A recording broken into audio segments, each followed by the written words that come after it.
नमस्कार, आपके साथ मैं हूं गौरव अग्रवाल। सभी न्यूज मित्रों का स्वागत है। सत्ता की शुरुआत में सत्ते पे सत्ता, यानी 7 खबरें और दिलचस्प जानकारियां। सत्ता में आज सियासत के 2 रंगों की बात करेंगे, जिसमें एक लाल है, दूसरा काला।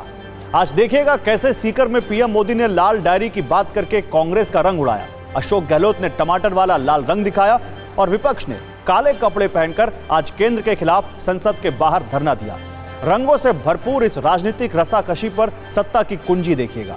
फिर सनी देओल के वैचारिक गदर पर सोशल मीडिया पर उनके फैंस का गुस्सा दिखाएंगे। सनी देओल के कुछ फैंस को पाकिस्तान के प्रति उनके सॉफ्ट डायलॉग पसंद नहीं आए। इस पर हमने एक सत्ता की विशेष कुंजी बनाई है।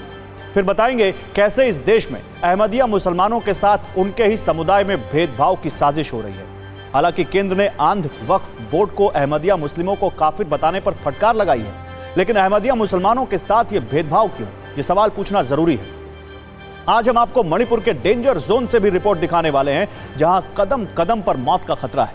वैसे मणिपुर में इंटरनेट पर पाबंदी है, इसीलिए हमारे रिपोर्टर आप न्यूज मित्रों तक ये रिपोर्ट पहुंचाने की पूरी कोशिश कर रहे हैं। उन्हें 50 किलोमीटर दूर जाना पड़ रहा है, इसलिए जैसे ही हमारे पास ये रिपोर्ट आएगी हम उसे आपके सामने रखेंगे। ज्ञानवापी परिसर में एएसआई सर्वे पर इलाहाबाद हाईकोर्ट 3 अगस्त को फैसला सुनाएगा। कोर्ट ने आदेश दिया है कि जब तक फैसला नहीं आता है तब तक सर्वे पर रोक जारी रहेगी। आज अफ्रीकी देश नाइजर की भी बात, जहां सत्ता का तख्ता पलट हो गया है। राष्ट्रपति मोहम्मद बजीम के अंगरक्षकों ने ही उन्हें बंधक बना लिया है। देश की सीमाएं सील कर दी गई हैं। हालांकि अमेरिका ने इस मामले में दखल दिया और तुरंत राष्ट्रपति को रिहा करने की मांग की है। और एसबीआई की रिसर्च रिपोर्ट में बताया गया है कि अगर भारत विकास की वर्तमान दर को बरकरार रखता है तो 2027 में दुनिया की तीसरी सबसे बड़ी अर्थव्यवस्था बन सकता है। तो सत्ता में सबसे पहले बात सनी देओल की। सनी देओल को उनके फैंस ने 2.5 किलो के हाथ वाले एक दमदार हीरो के रूप में देखा और पसंद किया है, जो बॉर्डर पर तोप की तरह गरजता दिखाई देता है और जरूरत पड़े तो अपनी बुलंद आवाज से ही सामने वाले के कदम जमीन से उखाड़ देता है।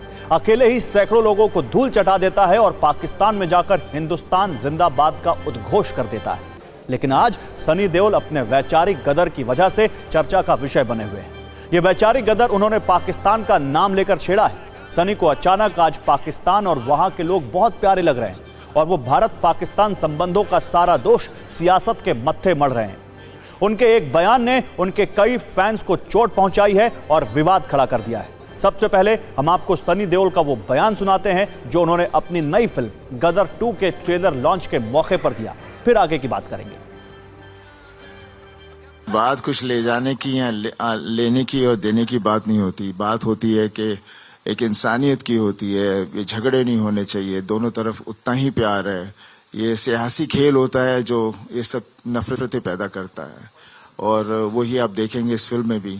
जनता नहीं कोई चाहती कि एक दूसरे के साथ हम झगड़े या लड़े, बिकॉज आखिर है तो सब इसी मिट्टी से। तो अब सनी देओल की इन्हीं बातों को सुनने के बाद सोशल मीडिया पर उन्हें ट्रोल किया जा रहा है। जिन फैंस ने 70 mm के पर्दे पर सनी देओल के पाकिस्तान विरोधी डायलॉग्स पर तालियां बजाई, अब वहीं सनी देओल की इस भाषा को देखकर हैरान है और ये गुस्सा वो सोशल मीडिया पर जाहिर कर रहे हैं। किसी ने लिखा कि उसने सनी देओल की इस फिल्म को देखने का प्लान बनाया था, लेकिन सनी के इस बयान ने उनका दिल तोड़ दिया और अब वो ये फिल्म नहीं देखेंगे। किसी ने कहा कि सनी देओल के इस बयान का असर उनकी फिल्म के बिजनेस पर पड़ना तय है, तो किसी ने सनी देओल को पाकिस्तानी हिंदुओं के कैंप में जाकर उनका दर्द समझने की नसीहत दे डाली। हालांकि सनी देओल के खिलाफ गुस्सा जाहिर करने वाले लोगों में सिर्फ आम लोग ही नहीं हैं, बल्कि शौर्य चक्र विजेता ब्रिगेडियर हरदीप सिंह सोही ने भी सनी देओल के पाकिस्तान वाले इस बयान पर अपना गुस्सा जाहिर किया और लिखा, सनी देओल ने कभी पाकिस्तानी गोली अपने सीने पर नहीं झेली। उन्होंने कभी पाकिस्तान प्रायोजित आतंकवाद की वजह से अपना कोई साथी नहीं खोया है। वो अपने पैर पर दुश्मन की एक गोली झेलें, फिर पाकिस्तान की तारीफ करें, तब मैं उन्हें सलाम करूंगा। यानी पाकिस्तान के मसले पर सियासत को जिम्मेदार ठहराकर करके सनी देओल ने जो वैचारिक गदर शुरू किया है वो विवाद और विमर्श का विषय बन गया है। आज हमने सनी देओल के फैंस की पसंद और उनके गुस्से को देखते हुए एक चार्ट भी तैयार किया है। ये चार्ट सनी देओल के बयान के बाद उनके फैंस की प्रतिक्रियाओं पर आधारित है, जिसमें यह दावा किया जा रहा है कि रियल लाइफ में सनी देओल के डायलॉग कुछ और होते हैं, लेकिन रियल लाइफ में कैसे उनका हृदय परिवर्तन हो जाता है। रियल लाइफ में सनी देओल अपने 2.5 किलो के हाथ से पाकिस्तान की जमीन पर लगा हैंडपंप उखाड़ देते हैं, लेकिन जब रियल लाइफ की बात आती है तो उसी 2.5 किलो के हाथ से शांति के कबूतर उड़ाने लगते हैं। फैंस की फिल्मों में बॉर्डर पर पाकिस्तान की ओर तोप चलाने वाले सनी देओल तो पसंद हैं, लेकिन रियल लाइफ में जुबानी तोप से गोले नहीं फूल निकलने पर फैंस नाराज हैं। सनी देओल रियल लाइफ में पाकिस्तान में घुसकर अकेले स्ट्राइक कर देते हैं, लेकिन रियल लाइफ में पाकिस्तान के लिए मुलायम और भीनी भीनी भाषा का प्रयोग करते हैं। फैंस ने हमेशा अपने डायलॉग से पाकिस्तान को लहूलुहान करने वाले सनी देओल को पसंद किया है और अब उसी आधार पर बहुत से फैंस को रियल लाइफ में सनी देओल की जुबान से पाकिस्तान के लिए प्रेम से भरे डायलॉग पसंद नहीं आ रहे। हालांकि ओवैसी की पार्टी AIMIM के सांसद इम्तियाज जलील ने सनी देओल के बयान का समर्थन किया है। उन्होंने क्या कहा है, पहले उसे सुनते हैं। देखिए, सनी देओल ने जो कहा है मैं समझता हूँ ये आम लोगों की भावनाएं हैं और सनी देओल ने ये कहकर ये साबित भी कर दिया है कि भारतीय जनता पार्टी के अंदर कुछ समझदार लोग भी हैं जो सच बोल रहे हैं। आप तसव्वुर करिएगा कि अगर यही बयान अगर इम्तियाज़ जलील ने दिया होता तो पूरा देश पलट गया होता कि जाओ तुम पाकिस्तान चले जाओ करके, लेकिन सनी देओल ने बोला है, भारतीय जनता पार्टी के एक MP ने बोला है, तो वो सब कुछ चलता है। लेकिन जो भी बोला है मेरे हिसाब से मैं उसका समर्थन करता हूँ। वैसे AIMIM के सांसद भले ही सनी देओल के बयान का समर्थन कर रहे हों, लेकिन आज हम सनी देओल को AIMIM के अध्यक्ष असदुद्दीन ओवैसी का एक बयान सुनाना चाहते हैं। पिछले महीने जब ओवैसी शिकागो में थे तो उन्होंने भारत पाकिस्तान रिश्तों को लेकर बड़ा बयान दिया था। उन्होंने कहा था कि भारत के साथ पड़ोसी देशों के रिश्ते अच्छे होने चाहिए, लेकिन इस बात को नहीं भूलना चाहिए कि मुंबई हमले में लोगों की जान लेने वाला कसाब पाकिस्तान से ही आया था। हमने आपके लिए ओवैसी का वो बयान भी निकाला है। देखिए, हमारा मानना यह है कि भारत के अतराफ में जितने ममालिक हैं उन सब से हमारे ताल्लुकात अच्छे होने चाहिए, मगर मुंबई में जो टेररिज्म का एक्ट हुआ उसको कोई डिनाई नहीं कर सकता कि अजमल कसाब ये लोग सब आए, पाकिस्तान से आए। तो हमारे देश में सनी देओल के करोड़ों फैंस हैं और अपनी जबरदस्त एक्टिंग और डायलॉग डिलीवरी से सनी देओल ने यह मकाम हासिल किया है। खासतौर पर उनके पाकिस्तान विरोधी डायलॉग लोगों की जुबान पर रहते हैं, इसलिए उनके फैंस को उनसे कड़ी भाषा की उम्मीद थी। हालांकि ये नहीं भूलना चाहिए कि रियल लाइफ और रियल लाइफ में अंतर होता है। जरूरी नहीं कि कोई अभिनेता फिल्मी भाषा का प्रयोग अपनी असल जिंदगी में करे। रियल लाइफ का बाहुबल कुछ और होता है और रियल लाइफ की मजबूरियां कुछ और होती हैं। सत्ता में अब बात लाल और काले की। ये दो रंग आज भारत की राजनीति में ट्रेंड कर रहे हैं। दिल्ली में काला रंग और राजस्थान में लाल रंग। दिल्ली में विपक्ष ने काले रंग को हथियार बनाया तो राजस्थान में प्रधानमंत्री नरेंद्र मोदी ने लाल रंग को हथियार बनाया। राजस्थान में सीकर की रैली में पीएम मोदी ने लाल रंग की डायरी में काले कारनामों का जिक्र करके अशोक गहलोत पर हमला किया, तो दिल्ली में आज विपक्ष के नेता पीएम मोदी के संसद में बयान न देने से गुस्से में इतने लाल थे कि काले कपड़े पहनकर संसद पहुंच गए। सत्ता में आज हम लाल और काले दोनों रंगों की सत्ता वाली राजनीतिक कुंजी खोलेंगे और इसकी शुरुआत होगी राजस्थान के सीकर से। प्रधानमंत्री नरेंद्र मोदी आज राजस्थान के सीकर में थे। यहां उन्होंने करीब 9 करोड़ किसानों के खाते में किसान सम्मान निधि की किस्त ट्रांसफर की। सरकारी कार्यक्रम के बाद पीएम मोदी ने एक जनसभा को संबोधित किया और यहीं से इस पूरे कार्यक्रम में नए नए शब्द ट्रेंड होने लगे। पीएम मोदी के निशाने पर खास तौर से इंडिया वाले थे, यानी Indian national developmental inclusive alliance के नेता और उनका नया गठबंधन। लेकिन राजनीतिक हमलों की शुरुआत उन्होंने लाल डायरी और अशोक गहलोत के कनेक्शन से की। यह वही लाल डायरी है जिसकी चर्चा कांग्रेस के बर्खास्त मंत्री राजेंद्र गुढ़ा ने शुरू की थी। गुढ़ा विधानसभा में लाल डायरी में लिखी बातें पढ़ना चाहते थे, लेकिन इजाजत नहीं मिल पाई थी और हंगामा हो गया था। इसी लाल डायरी को मुद्दा बनाते हुए पीएम मोदी ने कहते हैं लाल डायरी में कांग्रेस सरकार के काले कारनामे दर्ज हैं। लोग कह रहे हैं कि लाल डायरी के पन्ने खुले तो अच्छे अच्छे निपट जाएंगे। पीएम मोदी के इस हमले का केंद्र लाल रंग वाली डायरी थी, तो दूसरी तरफ अशोक गहलोत ने लाल टमाटर से इसका जवाब दिया। उन्होंने कहा पीएम लाल टमाटर और लाल सिलेंडर की बात करें। एक बार लाल डायरी वर्सेस लाल टमाटर की ये लड़ाई देख लेते हैं, फिर आपको सीकर की रैली के कुछ और ट्रेंडिंग शब्दों के बारे में बताएंगे जो राजस्थान विधानसभा चुनाव में खूब इस्तेमाल होने वाले हैं।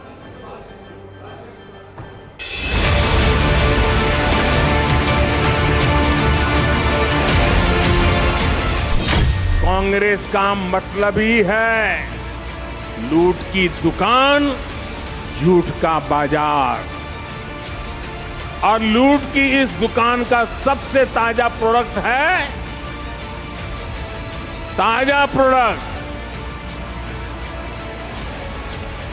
राजस्थान की लाल डायरी। चुनाव के पहले इतने घबरा गए हैं, जनता का मूड देख रहे हैं, जनता क्या सोच रही है, उसको लेके इतना घबरा गए कि घबरा बोखला करके अनशन आरोप लगा रहे हैं, क्योंकि लाल डायरी लेके आगे प्रधानमंत्री। कहते हैं इस लाल डायरी में कांग्रेस सरकार के काले कारनामे दर्ज है। लोग कह रहे हैं कि लाल डायरी के पन्ने खुले तो अच्छे अच्छे निपट जाएंगे। इतनी लूट तो आपने लाल सिलेंडर को 11,500 रुपये का करके मचा रखी है। लूट मचा रखी उन्होंने लाल सिलेंडर को, सिलेंडर का रंग लाल है, वो डायरी का रंग लाल बता रहे हैं। मैं बता रहा हूँ असली तो ये है आपके सामने। मैंने सुना लाल टमाटर जो है वो 150 किलो रुपये हो गया है। ये लोग भले ही मुंह पर ताला लगा ले, लेकिन ये लाल डायरी इस चुनाव में पूरी कांग्रेस का डिब्बा गोल करने जा रही है। चुनाव आ रहे इसलिए भारतीय जनता पार्टी को जनता उनको लाल झंडी दिखा दी जाएगी कि जो लाल झंडी लाल डायरी की बात करके जो षड्यंत्र किया गया है सरकार के खिलाफ में।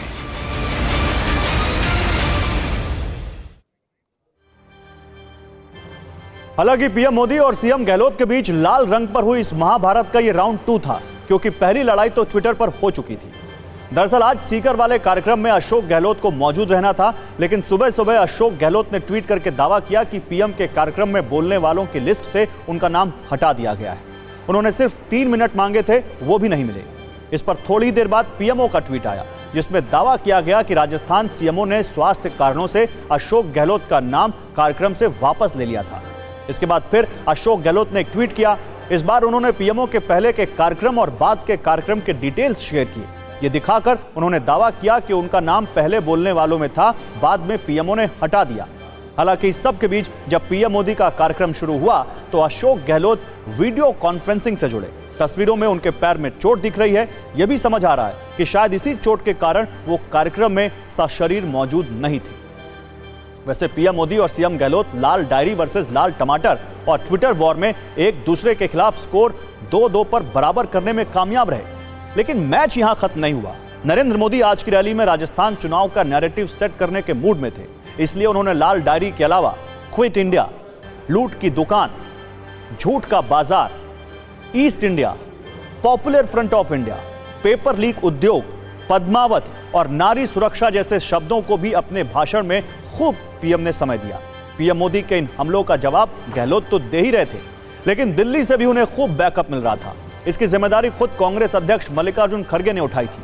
पीएम मोदी के हमले पर उन्होंने पूछा कि रैलियों में जाकर बोलते हैं, संसद से क्यों दूर हैं?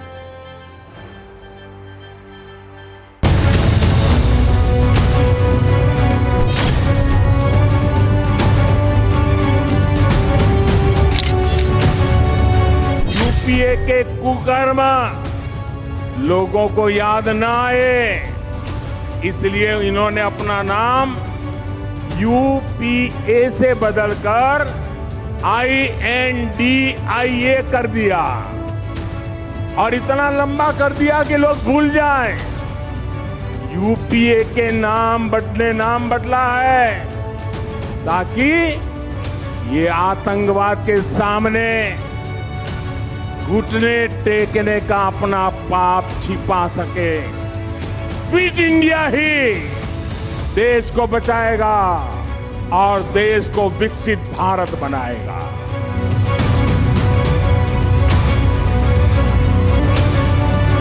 उधर जाके राजस्थान में भाषण कर रहे हैं, पॉलिटिकल भाषण कर रहे हैं और इलेक्शन का चुनाव की बात कर रहे हैं। और यहाँ पर आके अगर उनको, जब आप राजस्थान में जा सकते हो यहाँ पर पार्लियामेंट छोड़ के, क्या यहाँ आधा घंटा आके आप अपना स्टेटमेंट देकर जा नहीं सकते?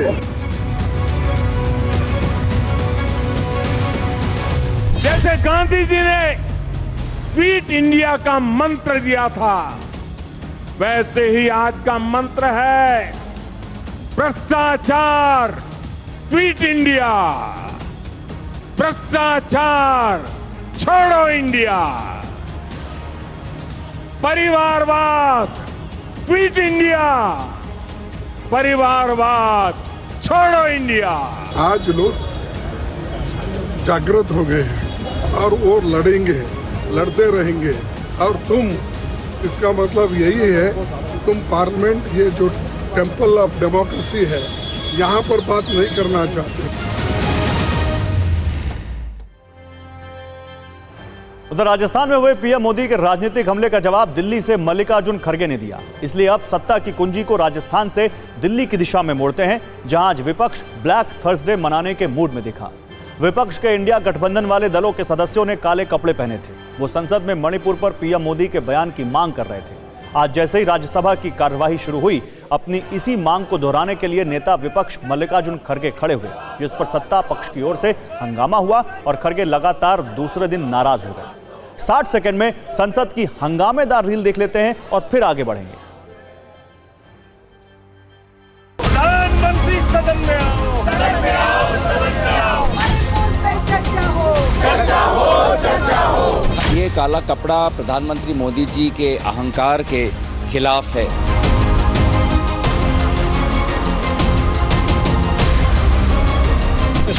Strong protest. There is darkness in the country, darkness in Manipur, so we should show darkness in our clothes also. काले कपड़े पहने या उजला कपड़ा पहने, बहस से क्यों भागते हैं? सब उपकरण अपना के देख रहे हैं कि किसी तरह प्रधानमंत्री जी की जुबान खोले, लेकिन जुबान है कमाल की। ये सब वही कोशिश हो रही है। मणिपुर चल रहा है, प्रधानमंत्री जी चुप्पी तोड़ो, चुप्पी तोड़ो। 2047 तक का विकसित भारत बनाने का सपना सोचा है, क्या वो रोकना चाहते हैं क्या? काले कपड़े पहन करके विकसित भारत के दृश्य को रोकना चाहते हैं क्या? सदन में आओ, सदन में आओ। प्रधानमंत्री सदन में आओ, सदन में आओ, सदन में आओ। हम मणिपुर के साथ हैं और मणिपुर की चर्चा हम चाहते हैं पार्लियामेंट में हो, प्रधानमंत्री की जवाबदेही तय हो। इसलिए आज हमने as a mark of protest हमने काले कपड़े पहने। काला कपड़ा पहन के आने से कुछ नहीं होगा, बाद में काला कपड़ा पहन के ही घूमना पड़ेगा। काला एक विरोध का प्रतीक है। जब सदन की कार्रवाई चल रही है, जिनकी जवाबदेही है देश के प्रधानमंत्री, वो मौन है, वो गायब। काले कपड़े पहन लेने से इन काले कारनामे वालों का काली करतूतें नहीं छुप सकती। तो मणिपुर के मुद्दे के अलावा पहले भी विपक्ष काले कपड़े में प्रदर्शन करता रहा है। 2022 में भी विपक्ष ने काले कपड़े पहनकर प्रदर्शन किया था। दुनिया के इतिहास में काले रंग को दुख, विरोध के प्रतीक के रूप में देखा जाता रहा है और इसके पीछे की वजह धीरे धीरे तैयार हुई है। करीब एक सदी पहले 1921 में एलन कॉनरॉय मैकाफी ने भी द सिंबोलिज्म ऑफ कलर के नाम से एक किताब लिखी। इस किताब में उन्होंने लिखा कि विज्ञान काले रंग को तो रंग ही नहीं मानता, क्योंकि ये रोशनी को सोख लेता है, फिर भी इसे लेकर दिलचस्प धारणाएं और ढेर सारी नकारात्मकता है। उन्होंने लिखा कि पश्चिमी लोगों ने काले रंग को केवल शोक और दुख को प्रदर्शित करने वाला संकेत माना। लोगों ने समय के साथ ये मान लिया कि काला रंग शारीरिक, मानसिक और नैतिक रूप से सभी रंगों में सबसे निराशाजनक रंग है। रात हो या गहराई, नकारात्मकता हो या अज्ञात का अंधेरा, इन सब को दर्शाने के लिए काले रंग का सबसे ज्यादा इस्तेमाल देखने को मिलता है। अंग्रेजी भाषा में काले रंग का सबसे ज्यादा इस्तेमाल नेगेटिव भावनाओं और परिस्थितियों को दर्शाने के लिए हुआ। किसी को ब्लैकलिस्ट कर देना, काला दिवस मनाना या बेईमानी से जुटाए गए काले धन का जिक्र करना, ये सब काले रंग के नेगेटिव प्रयोग हैं। इस रंग में किसी बात का विरोध दर्शाने और हस्तक्षेप करने की अद्भुत क्षमता है। बाह पर साधारण काली पट्टी बांध लेना भी विरोध जताने का बड़ा प्रतीक माना गया है। अगर भारतीय परंपराओं में देखें तो शुभ अवसरों पर काले रंग को दूर रखा जाता है। शादी और पूजा पाठ में तो काले रंग के कपड़े वर्जित माने जाते हैं। लेकिन ऐसा नहीं है कि काला रंग हमेशा से सिर्फ बुरी चीजों के लिए ही इस्तेमाल होता रहा है।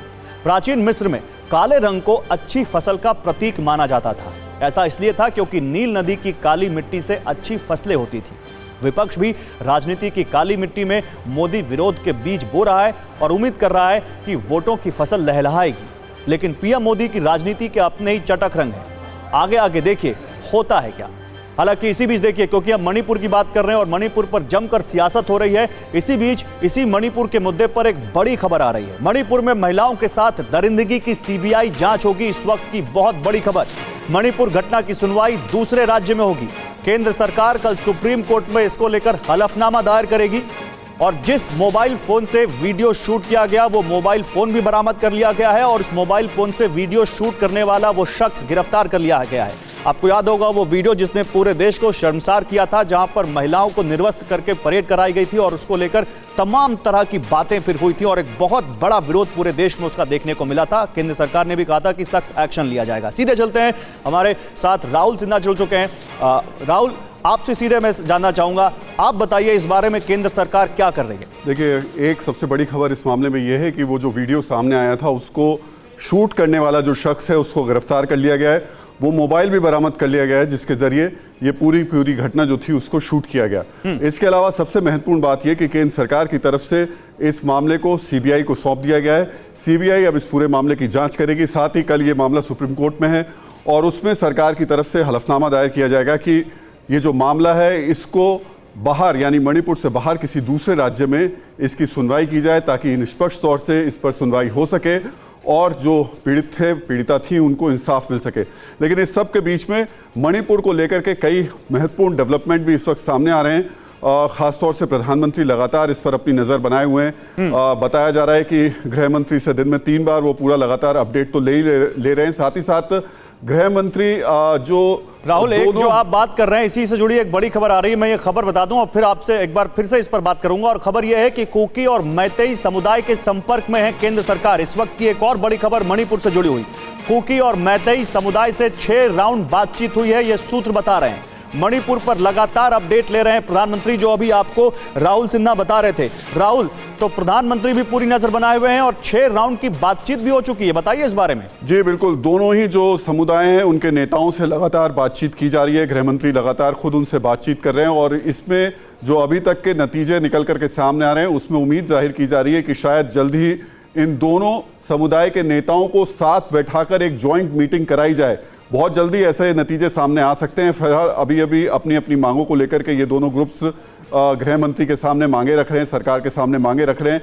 एक थोड़े से कुछ छोटे से पेच है, जरूर फंस रहे हैं। जैसे कोई एक कह रहा है कि एक सेपरेट एडमिनिस्ट्रेशन की बात वो लोग कर रहे हैं, लेकिन सरकार की तरफ से ये कहा जा रहा है कि जल्द ही रास्ता निकाल लिया जाएगा। जिस तरीके के पॉजिटिव अभी तक संकेत इन दोनों ग्रुप्स की तरफ से देखने को मिल रहे हैं। लगभग 35,000 सुरक्षाकर्मी इस वक्त मौजूद हैं। एक बफर जोन मणिपुर में तैयार किया गया है। वो बफर जोन जो काम कर रहा है उसमें जो दोनों समुदाय हैं, मैतेई और कुकी, इन दोनों के बीच में असम राइफल्स, सेना और बीएसएफ के जो जवान हैं वो एक तरीके से कह सकते हैं बफर जोन बना करके दोनों के बीच में हिंसा ना हो इसकी तमाम कोशिशों में लगे हुए हैं।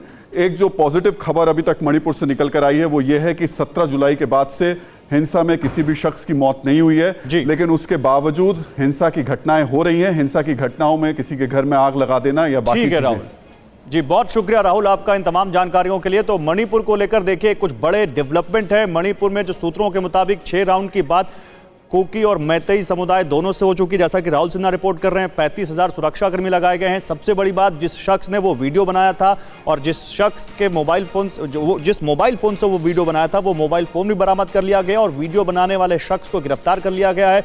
गृह मंत्री अमित शाह लगातार इस पूरे मामले पर नजर बनाए हुए हैं और महिलाओं के साथ दरिंदगी की सीबीआई जांच होगी। सुप्रीम कोर्ट में केंद्र सरकार हलफनामा दाखिल करेगी और इस पूरे मामले की सुनवाई किसी दूसरे राज्य में हो, यह भी कहा जा रहा है दूसरे राज्य में होगी। तो ये तमाम जानकारियां इस वक्त मणिपुर से लेकर सामने आ रही हैं और मोबाइल से शूट करने वाला जो व्यक्ति गिरफ्तार किया गया है, मोबाइल बरामद किया गया है। इसके साथ साथ यहाँ पर जो कुकी और मैतेई जो समुदाय है, उन दोनों समुदाय के लोगों के साथ सरकार संपर्क में है, उनके साथ बातचीत 6 राउंड की हो चुकी है, ये सूत्र बता रहे हैं।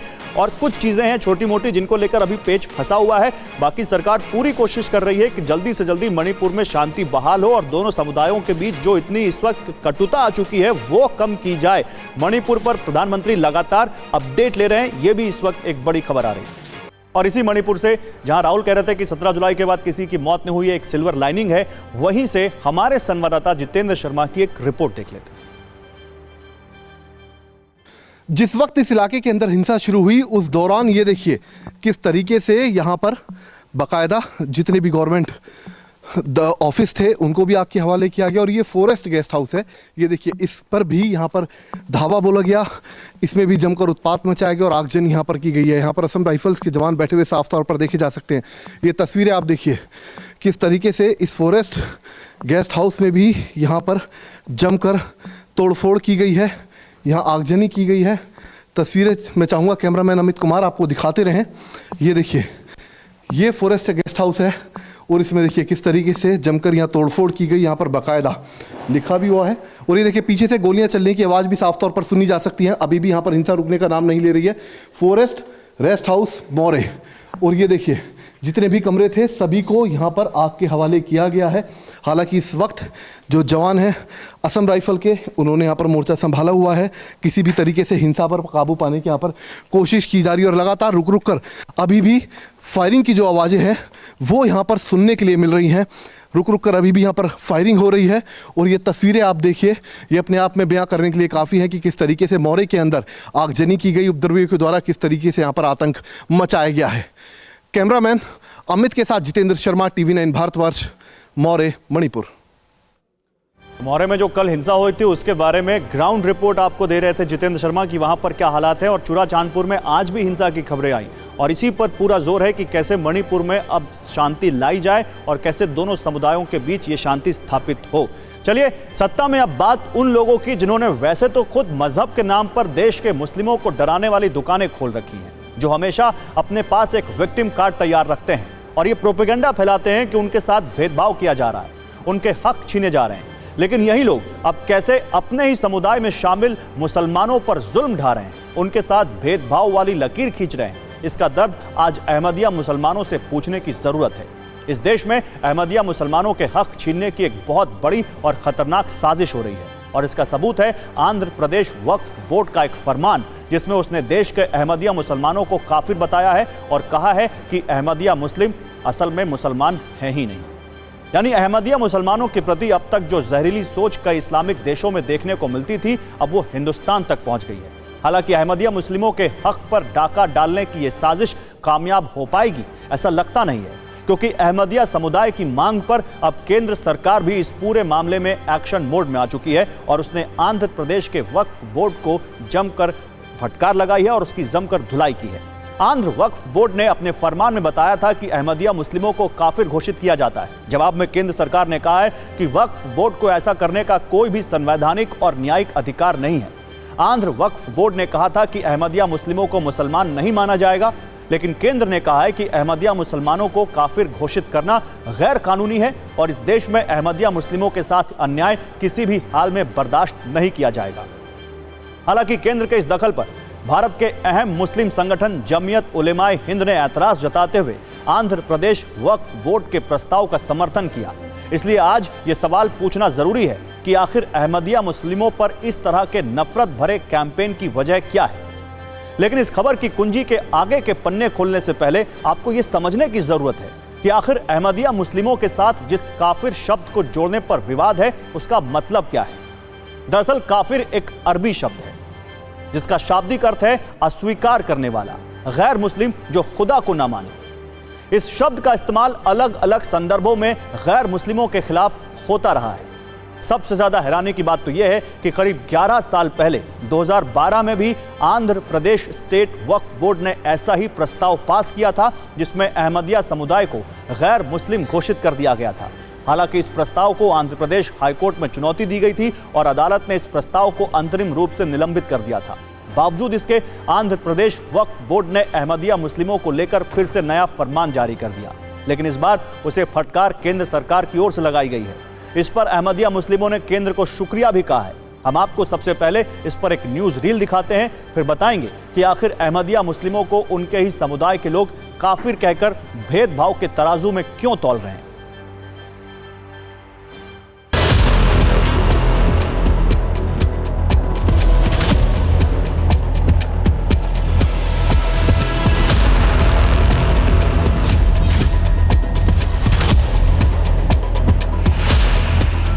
नदिया फ़िरक़ा, ये इसको हम काफिर नहीं बोल रहे हैं, बल्कि पूरे आलम इस्लाम में बाज़ाब्ता ये कन्फर्म है, जितने मुस्लिम कंट्रीज़ हैं सब जगह ये कन्फर्म कर दिया गया है कि ये काफिर है। तो बाज़ाब्ता वक्फ बोर्ड से कोशिश करके इस बात को मंजूर कराया गया कि ये मुसलमान नहीं है, ये एक जनरल किस्म का फ़िरक़ा है अहमदी। हिंदुस्तान के संविधान के मुताबिक हर इंसान को ये हक हासिल है कि वो जिस धर्म की तरफ चाहे अपने आप को मंसूब करे और उसका पालन करे।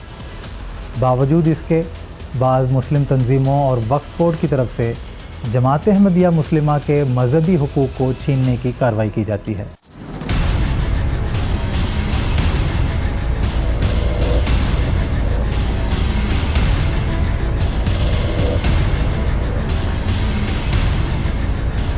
वक्फ बोर्ड को हक क्यों नहीं बनता भाई? वक्फ बोर्ड का हक बनता है। वक्फ बोर्ड मुसलमानों की जायदाद है, मुसलमानों की वक्फ की हुई जायदाद है, उससे मुसलमानों को ही फ़ायदा पहुंचेगा। कोई गैर मुस्लिम आएगा तो उसको फ़ायदा नहीं पहुंचाएंगे।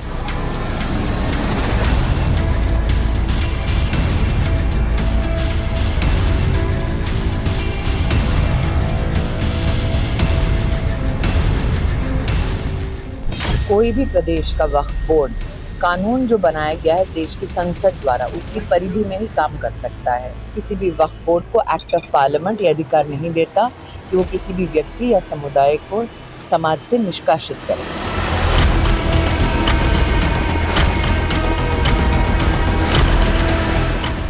इसी तरह के फतवों ने मुसलमानों की हालत आज कर दी है। ये कोई पाकिस्तान नहीं है कि जो अपने को इस्लामी मुल्क कहता हो, जहाँ सबको काफिर कह दिया जाता है।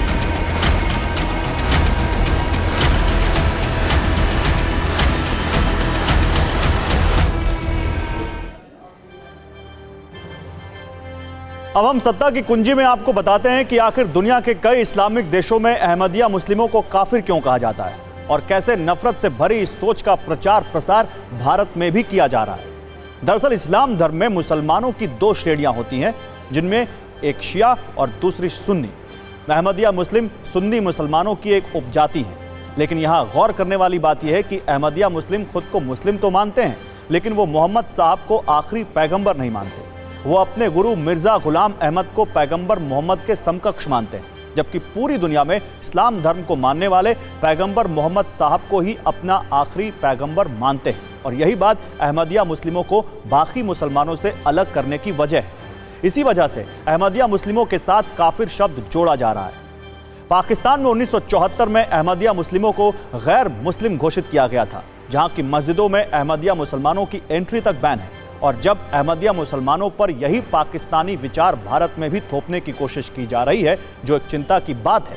हालांकि अच्छा संकेत है कि सरकार ने इसमें त्वरित हस्तक्षेप किया है, ताकि भारत के लोकतांत्रिक और संवैधानिक मूल्यों की रक्षा की जा सके।